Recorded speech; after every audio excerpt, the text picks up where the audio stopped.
আজকে আমরা দেখলাম আদিক্ষেতার কথা বলছেন, তৃণমূল কংগ্রেসের অশ্রু সজল যাত্রাপালা দেখলাম আমরা দেখলাম গুড কপ ব্যাড কপ সুমন, আমরা দেখলাম ডেভিলস অ্যাডভোকেট। অভিষেক বন্দ্যোপাধ্যায় কাকে আদিক্ষেতা বলছেন?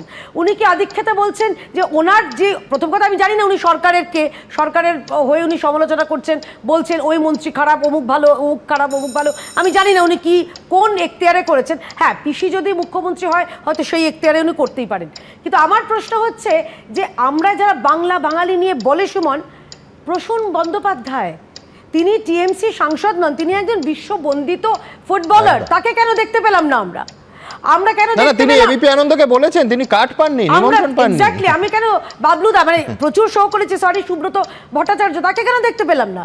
আমরা কেন আরো পশ্চিমবঙ্গে কলকাতায় অবস্থিত এত বড় বড় ফুটবলার তাদের কাউকে আমরা দেখতে পেলাম না কেন?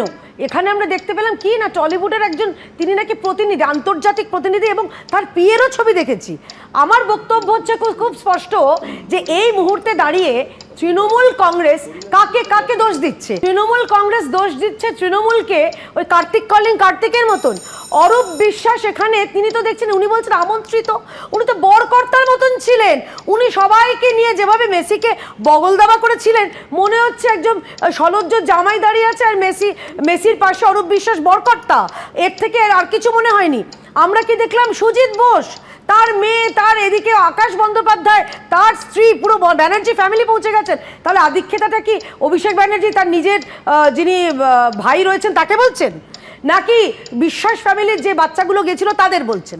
স্বাভাবিক কারণে তারা নাবালিকা, তাই তাদের নাম আমি নিচ্ছি না, বলছেন কাকে?